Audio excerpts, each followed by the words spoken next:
नमस्कार विद्यार्थी मित्रांनो, मॅथ्स 2 मधला लेसन नंबर 3 सर्कल आज आपण सुरू करतोय। सर्कल हा टॉपिक परीक्षेला साधारण तुम्हाला 12 मार्कांसाठी विचारला जाऊ शकतो। त्याची सुरुवात बघूया। Basic concepts of circle. Basic concepts आपण या आधीच्या तुकड्यांमध्ये शिकलेलो आहोत, तरी आपण एक रिव्हिजन बघूया। O is the centre of the circle, यालाच आपण फिक्स पॉइंट असं सुद्धा म्हणतो। त्यानंतरचा भाग आहे रेडियस। रेडियस म्हणजे काय? The segment joining the centre of the circle and the point on the circle is called a radius. Then third point आहे डायमीटर। डायमीटर म्हणजे काय? A segment joining two points on the circumference and it goes through the center. That segment is called a diameter. Diameter mn. त्यानंतर भाग आहे chord. PQ is the chord of the circle. PQ is a segment which intersect two points on the circumference. त्यानंतर आहे congruent circles. बघा congruent circles कशाला म्हणायचंय? The circles which have the same radii. Same radii. ज्या दोन सर्कल्सची radio same दिलेली आहे त्यांना आपण कॉन्ग्रुएंट सर्कल्स असं म्हणतो। हे गेल्या वर्षी तुम्ही शिकलेला आहात। त्यानंतरचा भाग आहे कॉन्सेंट्रिक सर्कल। कॉन्सेंट्रिक सर्कल म्हणजे काय? The circle which have the same centre.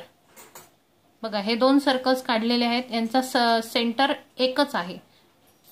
Which have the same centre but different radii. आतल्या सर्कलची रेडिया एवढीच आहे, तर बाहेरच्या सर्कलची रेडिया एवढी येईल। The circles which have the same center but the different radii is called a concentric circles. त्यानंतर आहे भाग तिसरा intersecting circles. Intersecting म्हणजे काय? The circles intersecting in a one point. बघा इथे दोन सर्कल्स आहेत, ते एकाच पॉइंट मध्ये इंटरसेक्ट झालेले आहेत, किंवा दोन सर्कल्स आहेत की जे दोन पॉइंट्स मध्ये सुद्धा इंटरसेक्ट झालेले असतात, यांना म्हणायचं आहे इंटरसेक्टिंग सर्कल्स। त्यानंतर आपला पुढचा भाग आहे ऍक्टिव्हिटी दिलेली आहे बघा पुस्तकामध्ये। पुस्तक उघडूनच बसायचं आहे अभ्यासाला। हा धडा अवघड आहे आणि बेसिक पासून व्यवस्थित समजून घेण्यासाठी पुस्तकाचा आधार घेणं गरजेचं आहे। पुस्तक आपल्यासमोर उघडं ठेवायचंय आणि मग व्हिडिओ पाहायला बघायचंय। त्यानंतर बघा ऍक्टिव्हिटी फर्स्ट आपल्याला दिलेली आहे, पेज नंबर 47 वरती दिलेली बघा।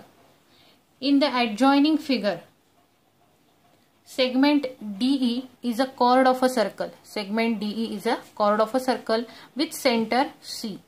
Diameter is equal to 20 cm. Diameter तुम्हाला 20 cm दिलेला आहे। Segment CF is perpendicular to segment DE. Segment CF is perpendicular to segment DE. If DE is equal to 16 cm. DE किती आहे? 16 cm दिलेला आहे। Then find CF. तर तुम्हाला CF शोधायचा आहे। आता हा प्रश्न दिल्यानंतर त्यांनी काय सांगितलंय? Properties for find the solutions, की हा क्वेश्चन सॉल्व करण्यासाठी तुम्हाला कोणत्या प्रॉपर्टीजचा वापर तुम्ही इथे करणार आहात ते तुम्हाला सांगायचंय। आता आपण हा क्वेश्चन सोडवल्यानंतर आपल्या लक्षात येईल की आपण कोणत्या प्रॉपर्टीज इथे वापरलेल्या आहेत। बघा त्यासाठी गिव्हन आपण घेतलंय टू फाइंड CF. CF आपल्याला शोधायचा आहे। डायमीटर दिलेला आहे 20 सेंटीमीटर, DE आपल्याला दिलेला आहे 16। आता बघा या ठिकाणी DE आपल्याला 16 दिलेला आहे आणि डायमीटर आपल्याला 20 दिलेला आहे। डायमीटर हा इथून असा असणार आहे पहा, हा आहे डायमीटर।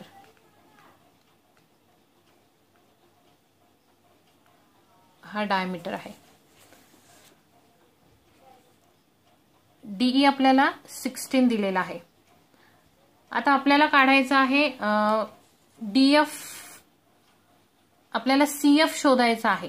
CF शोधण्यासाठी आपल्याला CE काढून घ्यायचा आहे, FE काढून घ्यायचा आहे आणि त्यानंतर पायथागोरसच्या थेरमनुसार आपण CF काढू शकतो। मग आता CE आपण कसा शोधणार? तर या ठिकाणी आपल्याला डायमीटर दिलाय, त्या डायमीटरच्या एका पॉइंटला आपण A हे नाव देऊ। डायमीटर AEचं डिस्टन्स किती दिलेलं आहे? 20 सेंटीमीटर दिलेलं आहे। C is the centre. Centre म्हणजेच काय झाला? डायमीटरचा मिड पॉइंट झाला, म्हणजे डायमीटरचे 2 इक्वल पार्ट झाले। मग हाफ पार्ट हा 10 चा असेल आणि हाफ पार्ट हा 10 सेंटीमीटरचा असेल, म्हणजे CE किती मिळाली तुम्हाला? 10 सेंटीमीटर इतकी मिळाली। मग बघा इथे आपण लिहिलंय CE is equal to radius. CE ही काय आहे, त्या सर्कलची रेडियस आहे. Radius is equal to half into diameter. डायमीटरच्या हाफ रेडियस असते. Is equal to half into 20 is equal to 10 centimetre. म्हणजे आपल्याला या ठिकाणी सीई ची लेंथ मिळालेली आहे. आता आपल्याला काढायचं आहे एफई. पूर्ण डीई आपल्याला 16 सेंटीमीटर दिलेला आहे. सीएफ हा याच्यावरती परपेंडिक्युलर आहे. म्हणजे एफ काय झाला, डीईचा मिड पॉइंट झाला. म्हणजे पुन्हा DF is equal to FE हे पार्ट आपल्याला मिळालेले आहेत. मग तो आपण कसा काढलाय बघा. FE is equal to DF. दोन्ही पार्ट आपण कॉन्ग्रुएंट दाखवलेत. Is equal to DE upon 2. पुस्तक तुम्ही समोर घेतलं करताना तर हे तुमच्या पटकन लक्षात येईल. DE upon 2. DE divided by आपण 2 केलं की आपल्याला हा हाफ पार्ट किती आहे तो मिळेल. मग डीई अपॉन 2 म्हणजेच काय, 16 upon 2 is equal to 8 centimetre आपल्याला मिळालंय. म्हणजे आपल्याला ही साईड पण मिळाली आणि ही साईड पण मिळाली. 8 सेंटीमीटर, ही 8 सेंटीमीटर. ट्रायंगलच्या 2 साइड्स मिळाल्या तर थर्ड साइड आपल्याला फाइंड आउट करण्यासाठी आपण पायथागोरस थेरम वापरणार आहे. पायथागोरस थेरम आपण केव्हा वापरतो, जेव्हा दिलेला ट्रायंगल राईट अँगल ट्रायंगल असेल त्यावेळेला. इथे सीएफ हा डीई वरती परपेंडिक्युलर आहे म्हणून इथे तयार होणारा अँगल हा राईट अँगल असणार आहे. मग therefore in triangle CFE, angle CF is 90 degree by Pythagoras theorem. CE square म्हणजे hypo square is equal to side 1 square plus side 2 square. मग सीएफ किती आता आपण काढलाय, सीएफ आपल्याला शोधायचा आहे. सीई आपण काढलाय 10. मग 10 चा square is equal to CF square plus FE square. FE किती मिळालं आपल्याला 8 स्क्वेअर. 10 चा स्क्वेअर येईल 100 is equal to CF square plus 8 चा स्क्वेअर 64. सीएफ स्क्वेअर काढताना प्लस 64 इकडे मायनस होतील म्हणजे 100 मायनस 64 झाले. CF square is equal to 100 minus 64 किती येईल बघा. सबट्रॅक्शन 36 आली. सीएफ स्क्वेअर आला 36 म्हणजे CF is equal to √36 is equal to 6. CF ची लांबी आपल्याला किती मिळाली, 6 सेंटीमीटर एवढी मिळालेली आहे. मग आता या ठिकाणी आपण कोणत्या प्रॉपर्टीचा उपयोग केला, the perpendicular drawn from centre to a chord bisect the chord. बघा जर आपण सेंटर पासून डीई या लाईनवरती परपेंडिक्युलर सीएफ ड्रॉन केला तर तो काय करतो, ही जी कॉर्ड डी आहे या कॉर्डला तो बायसेक्ट करतो म्हणजे त्याचे 2 समान भाग तो करतो. ही आपण पहिली प्रॉपर्टी वापरली. दुसरी प्रॉपर्टी आपण काय बघितली की सीई ची लांबी आपण जी काढली सीई ती काय आहे, radius. Radius is equal to half of the diameter. इथे आपण लिहू शकतो radius is half of diameter. Then third property आपण काय वापरली, by Pythagoras theorem. By using Pythagoras theorem. Okay, या प्रकारे आपली फर्स्ट ऍक्टिव्हिटी कंप्लीट झाली. देन बघूया सेकंड ऍक्टिव्हिटी. बघा सेकंड ऍक्टिव्हिटी दिलेली आहे पेज नंबर 48 वरती. Segment Q R is a chord. काय दिलेलं इथे, segment Q R is a cord दिलेला आहे. Chord of circle with centre O. P is the mid point of the chord Q R. P हा काय आहे, chord Q R चा mid point आहे. If Q R is equal to 24. Q R किती दिला त्यांनी, 24 दिलेला आहे. OP is equal to 10. OP किती दिलेला आहे, 10 दिलेला आहे. Find radius of the circle. तर आपल्याला काय करायचं आहे, या सर्कलची रेडियस शोधायची आहे. रेडियस म्हणजे काय, the segment with joint centre and the circumference of the circle. Centre आणि सर्क्युम्फरन्सला जोडणारा सेगमेंट त्याला आपण रेडियस म्हणतो. म्हणजे OR एवढं डिस्टन्स किती आहे ते आपल्याला फाइंड आउट करायचंय. आता OR शोधण्यासाठी पुन्हा आपल्याला PR शोधावं लागेल.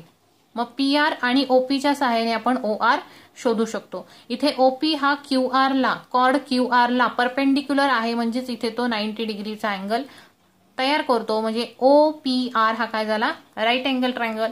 आपण इथे पुन्हा पायथागोरसचं थेरम वापरू शकतो. बघा कसं लिहायचंय, P is the mid point of QR. P हा काय आहे, QR चा मिड पॉइंट आहे. QP is equal to PR. QP is equal to PR. Mid point P असल्यामुळे QP आणि PR हे काय झाले, कॉन्ग्रुएंट पार्ट झाले सेगमेंटचे. PR is equal to half into QR. QR चा आपण हाफ केला की आपल्याला PR आणि QP मिळणार आहे. म्हणून half multiply by QR. QR किती आहे टोटल 24 दिलेला आहे. मग 24 ला 2 ने डिवाइड केलं तर 2 1 जा 2 आणि 2 2 जा 4, 12 आपल्याला मिळतील. म्हणजेच QP is equal to PR is equal to 12. बघा इथली लेंथ आपल्याला मिळाली QP is equal to PR is equal to 12. ह्या दोन्ही काय आहेत 12 सेंटीमीटरच्या आहेत. त्यानंतर a line drawn from centre. बघा सेंटर पासून ड्रॉ केलेली line. A line drawn from centre to the chord is perpendicular to the chord. Centre पासून जी OP लाईन ड्रॉ केलेली आहे ती कॉर्ड QR ला परपेंडिक्युलर आहे. Therefore triangle OPR is a right angle triangle. म्हणून OPR हा काय झाला, राईट अँगल ट्रायंगल झाला. So by Pythagoras theorem, Pythagoras theorem वापरून हायपोस्क्वेअर, राईट अँगलची अपोजिट साइड हायपो असते, हायपोटेनियस. राईट अँगलची अपोजिट साइड हायपोटेनियस असते. So hypotenuse square is equal to side 1 square plus side 2 square. मग इथे वापरायचं आहे आपण OR स्क्वेअर. हायपोटेनियस किती दाखवला आहे OR स्क्वेअर. मग OR square is equal to OP square म्हणजे side 1 square plus PR square. Value put करा याच्यामध्ये. OR ची आपल्याला काढायची आहे. OR स्क्वेअर तसाच लिहायचा आहे. OP स्क्वेअर, OP आपल्याला 10 दिलेली आहे radius, OP square plus PR square तो पण 12 दिलेला आहे, 12 स्क्वेअर इज इक्वल टू 10 चा स्क्वेअर येईल 100 प्लस 12 चा स्क्वेअर 144, ऍडिशन झाली त्यांची 244. ही आली OR स्क्वेअरची व्हॅल्यू. आपल्याला हवा आहे OR ची व्हॅल्यू काढता स्क्वेअर कॅन्सल होऊन ही संख्या कशात जाईल, अंडर रूट मध्ये किंवा स्क्वेअर रूट मध्ये. Under root 244. अंडर रूट काढताना 244 चे काय पाडायचे, फॅक्टर पाडायचे. 2 ने डिवाइड करा, 2 1 जा 2, 2 2 जा 4, 2 2 जा 4. परत 2 ने डिवाइड होईल, 2 6 जा 12, 2 1 जा 2. 61 हा प्राईम नंबर आहे म्हणून याला फक्त 61 ने आणि 1 नेच डिवाइड होईल म्हणून 61 1 जा 61. फॅक्टर आले याचे 2 मल्टिप्लाय 2 मल्टिप्लाय 61. 2 2 टाइम्स आला तो आपण रूटच्या बाहेर काढू शकतो. 2 रूट 61. OR ची व्हॅल्यू आली 2 रूट 61 एवढी.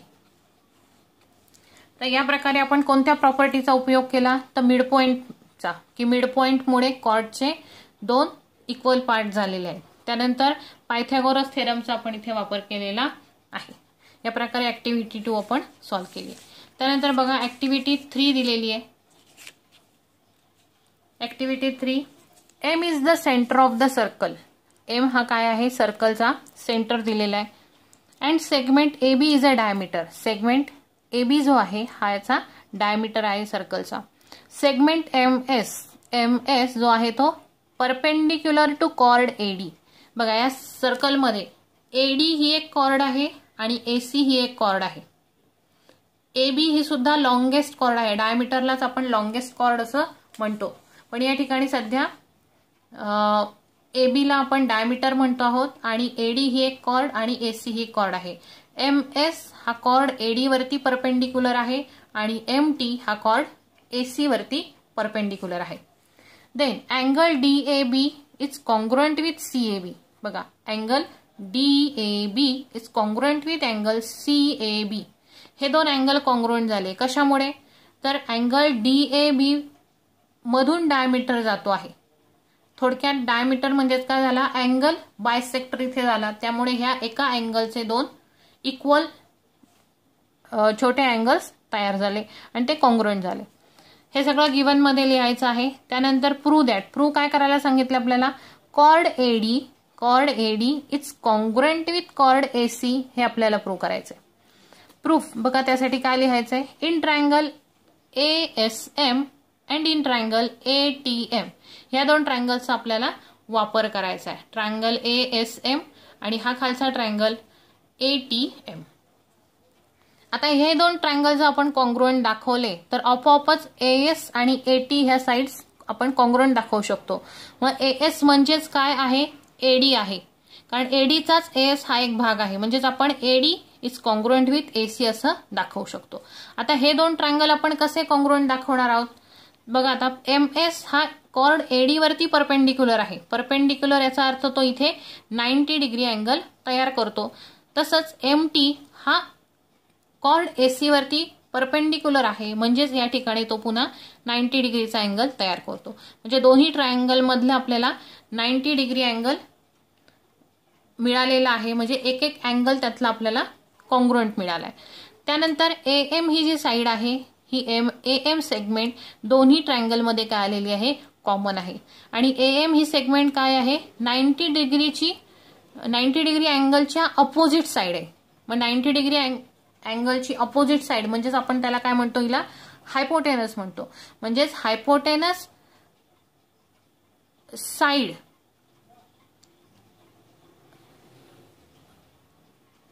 याला आपण हायपोटेनस असं म्हणतो. म्हणजे हा एक अँगल आपल्याला दोन्हीकडे कॉन्ग्रुएंट दाखवता आला. त्यानंतर ही साइड दाखवता आली आणि इथे जे अँगल्स आहेत हे अँगल्स सुद्धा आपल्याला कॉन्ग्रुएंट दाखवता येतील. SAM आणि TAM. म्हणजे या ठिकाणी आपल्याला अँगल साइड या प्रॉपर्टीनुसार हे दोन ट्रायंगल्स कॉन्ग्रुएंट दाखवता येतील.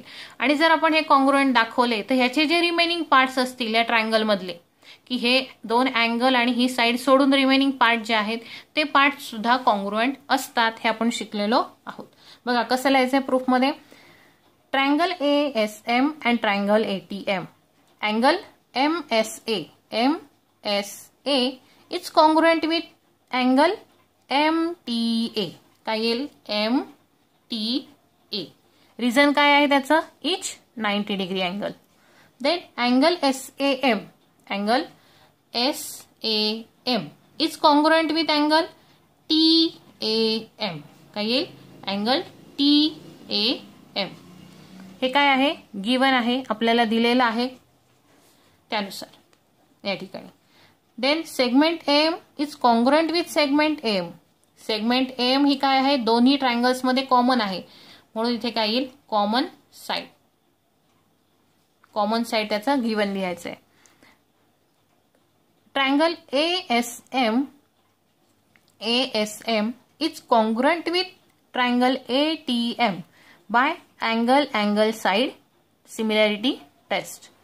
Therefore, MS is congruent with MT. त्यामुळे काय झालं, MS आणि MT या साइड सुद्धा कॉन्ग्रुएंट झाल्या बाय CSCT. CSCT म्हणजे काय, corresponding side of congruent triangle. The chords which are equidistance. आता इथे आपण कोणती प्रॉपर्टी यूज केली, the chords which are equidistance म्हणजे सारख्या अंतरावर. इक्विडिस्टन्स फ्रॉम द सेंटर पासून सारख्या अंतरावर असणाऱ्या chords are equal in length. सारख्याच मापाच्या असतात. बघा, सेंटर पासून सारख्याच अंतरावर असणाऱ्या कॉर्ड्स ह्या सारख्याच मापाच्या म्हणजे सारख्याच लांबीच्या असतात. So AD is congruent with AC हे इथे प्रूव्ह झालेलं आहे. याप्रमाणे ऍक्टिव्हिटी थर्ड झालेली आहे. त्यानंतरचा भाग आहे circles passing through 1, 2 or 3 points. बघा, circles passing through 1, 2 or 3 points. In the adjoining figure, point A lies in a plane. बघा, point A हा एका प्लेन मध्ये आहे. All the 3 circles with centers P, Q, R pass through point A. बघा, circle P, circle Q आणि circle R हे point A मधून जात आहेत. हा पॉइंट A या ठिकाणी दाखवलेला आहे आणि ह्या पॉइंट A मधून P सर्कल पण जात आहे, R सर्कल पण जात आहे आणि Q हे सर्कल सुद्धा जाते. How many more such circles may pass through point A. या प्रकारे आपण आणखीन किती सर्कल पॉइंट A मधून जाणारे काढू शकतो. If your answer is many or innumerable it is correct. जर तुम्ही म्हणत असाल की याच्यातून असंख्य सर्कल्स आपण ड्रॉ करू शकतो तर तुमचं उत्तर काय आहे, बरोबर आहे. आपण एका पॉइंट मधून जाणारे आणखीन असंख्य इथे सर्कल्स काढू शकतो. Infinite number of circles pass through a point. ह्या पॉइंट मधून इनफायनाईट म्हणजे मोजता येणार नाहीत एवढे सर्कल आपल्याला काढता येतील. Then in the adjoining figure how many circles pass through point A and B. हा प्रश्न आपण जरा नंतर पाहूया, आधी पुढचा भाग बघू. How many circles content all the 3 points A, B, C. बघा, ए बी सी ह्या पॉइंट्स मधून जाणारे किती सर्कल्स ड्रॉ करता येतील? बघा, एका पॉइंट मधून जाणारे आपल्याला इन्फायनाइट सर्कल्स ड्रॉ करता येतील, आपण आता बघितलं. आता 3 पॉइंट मधून जाणार आपल्याला ह्या तिन्ही पॉइंटला जोडणारं असं फक्त एकच सर्कल आपल्याला ड्रॉ करता येऊ शकतं. Perform the activity given below and try to find the answers. बघा, यासाठी त्यांनी खाली ऍक्टिव्हिटी दिली आहे. Draw segment A B, draw perpendicular bisector L of the segment A B. बघा, आपण हे थोडक्यात काढून बघूया. सेगमेंट ए बी ड्रॉ करते मी. ऍक्टिव्हिटी फर्स्ट आपण करून पाहतोय. इथे पेन्सिलनी पुसट दिसेल म्हणून मी पेनचाच वापर करते. सेगमेंट ए बी ड्रॉ केलेला आहे. सेगमेंट ए बी काय करायचं आहे? Draw perpendicular bisector. त्याचा परपेंडिक्युलर बायसेक्टर आपल्याला काढायचा आहे. म्हणजे आपण काय करतो, निम्म्यापेक्षा जास्त अंतर घेतो आणि आर्क ड्रॉ करतो.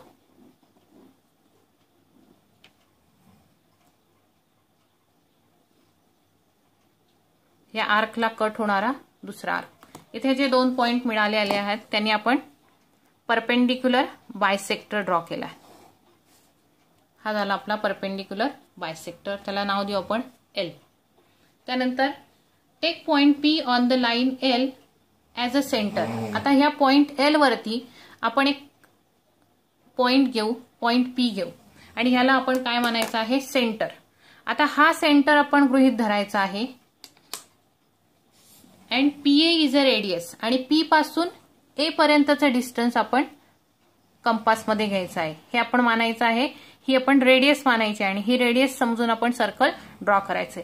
बघा, आपण 9वीला बायसेक्टर थेरम मध्ये शिकलेलो आहोत की सेगमेंटला जर आपण परपेंडिक्युलर ड्रॉ केला तर त्या परपेंडिक्युलर वरती असणारा कोणताही पॉइंट, ह्याच्यावरती इन्फायनाइट पॉइंट्स आहेत बघा, असंख्य पॉइंट्स आहेत इथे. मग इथे जर आपण पॉइंट ड्रॉ केला आणि तो ए ला आणि बी ला जोडला तर तो ए आणि बी या एंड पॉइंट्स पासून, सेगमेंटच्या एंड पॉइंट्स पासून इक्वल डिस्टन्स वरतीच असतो.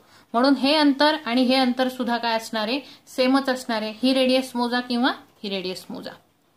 बघा, आता पी ए ही रेडियस आपण घेतली आणि इथे आपण सर्कल ड्रॉ करूया.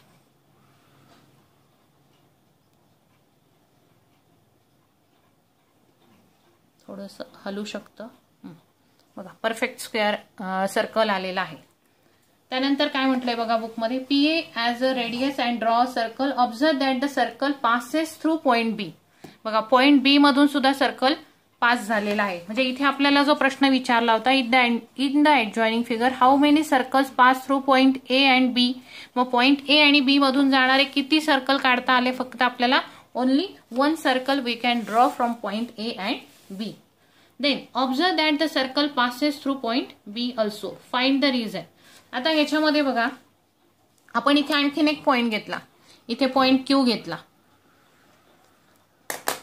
तर यामधून जाणारे किती पॉइंट, किती सर्कल काढता येतील? रेडियस आपली चेंज होईल. रेडियस एवढी येईल बघा, रेडियस या ठिकाणी एवढी येईल आणि आपलं सर्कल या पद्धतीने आपल्याला काढता येईल.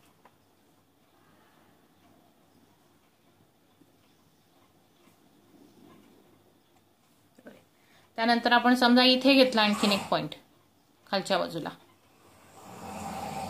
तर या ठिकाणी आपल्याला रेडियस चेंज होईल.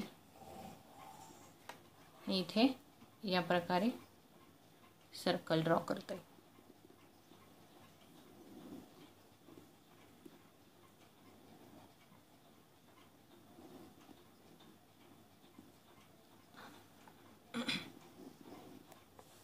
या प्रकारे आपली आकृती असेल. पुढे काय म्हटले आपण वाचूया. The property of perpendicular bisector of a segment. Taking any other point Q on the line, if a circle is drawn with center Q and radius QA, will it pass through B? Think. How many such circles can be drawn passing through A and B? Where will their centers lie?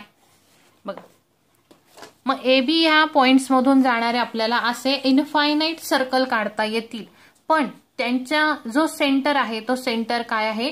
Change होत राहील. त्यांचा centre हा एकच राहणार नाही. Then बघा, second activity काय आहे? Take any 3 non collinear points. 3 non collinear points घेतलेत. What should be done to draw a circle passing through all these points. या तीनही पॉइंट्स मधून जाणारे सर्कल आपण काढू शकतो का? Draw a circle passing through these points. या पॉइंट्स मधून जाणारं सर्कल ड्रॉ करा. Is it possible to draw one more circle passing through these 3 points? Think of it. बघा आपण 3 नॉन कोलिनियर पॉइंट्स घेऊया. नॉन कोलिनियर याचा अर्थ काय की जे एका सरळ रेषेत नसतील असे पॉइंट्स हे आहेत नॉन कोलिनियर पॉइंट्स. ह्या 3 नॉन कोलिनियर पॉइंट्स मधून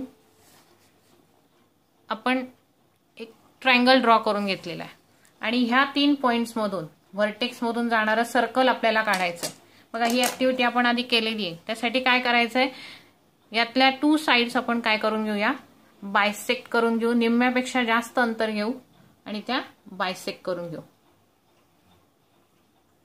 पेननी करत असल्यामुळे थोडंफार इकडे तिकडे होऊ शकतं. पेन्सिलने तुम्ही केलं तर व्यवस्थित येईल. तेवढंच अंतर ठेवायचंय आणि या दुसऱ्या पॉइंटवरून याला कट होणारे दुसरे आर्क काढायचे आहेत. त्यानंतर मिळालेले हे 2 पॉइंट्स आपण जॉईन करून घ्यायचे.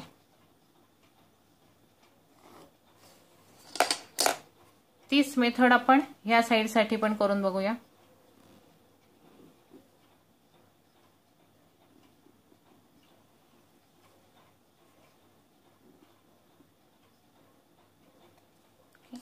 हे 2 पॉइंट्स पण जॉईन करून घ्या.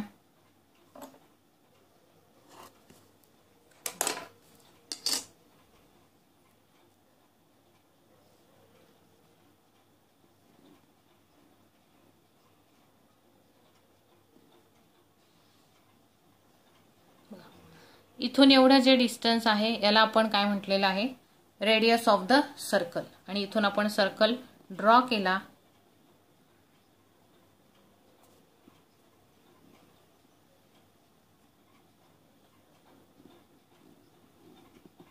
तर 3ही पॉइंट्सला टच होणारा सर्कल आपल्याला मिळतं. म्हणजे 3 कोलिनियर पॉइंट्स मधून जाणारं एक सर्कल आपण ड्रॉ करू शकतो. देन थर्ड ऍक्टिव्हिटी दिली आहे, टेक 3 कोलिनियर पॉइंट्स DEF. आता इथे काय दिलेलं होतं, नॉन कोलिनियर पॉइंट्स दिलं होतं. आता काय म्हटलं आपल्याला, 3 कोलिनियर पॉइंट्स. कोलिनियर पॉइंट्स म्हणजे काय, एका सरळ रेषेत असणारे पॉइंट्स. DEF त्यांना नावं दिली. DEF हे 3 कोलिनियर पॉइंट्स आहेत. Try to draw a circle passing through this points. If you are not able to draw a circle, think of the reason. बघा या 3ही पॉइंट्स कव्हर करणारं सर्कल आपण ड्रॉ करू शकतो का, तर नाही करू शकत. सिंगल एका पॉइंट मधून जाणारं सर्कल ड्रॉ करू शकतो किंवा 2 पॉइंट्स मधून जाणारं सर्कल ड्रॉ करू शकतो. पण 3ही असे कोलिनियर पॉइंट्स कव्हर करणारं सर्कल आपल्याला काढता येणार नाही. देन लेट्स रिकॉल मध्ये महत्वाचे पॉइंट्स दिलेत बघा. Infinite circles pass through 1 point. बघा एका पॉइंट मधून जाणारे इनफायनाइट सर्कल्स आपण ड्रॉ करू शकतो. Then infinite circles pass through 2 distinct points. 2 distinct points म्हणजे 2 वेगवेगळ्या बिंदूतून जाणारे इनफायनाइट सर्कल्स आपण ड्रॉ करू शकतो. ही आकृती आपण पाहिली, त्याचं हे कन्क्लुजन आहे. Then there is a unique circle passing through 3 non collinear points. 3 non collinear points मधून जाणारा फक्त एक आणि एकच सर्कल आपण ड्रॉ करू शकतो. No circle can pass through 3 collinear points. 3 collinear points मधून जाणारं एकही सर्कल आपण ड्रॉ करू शकत नाही. तर ह्यामध्ये शिकवलेला जो भाग आहे तो व्यवस्थित करायचा आहे, वहीमध्ये लिहायचा आहे आणि आजचा अभ्यास पूर्ण करायचा आहे.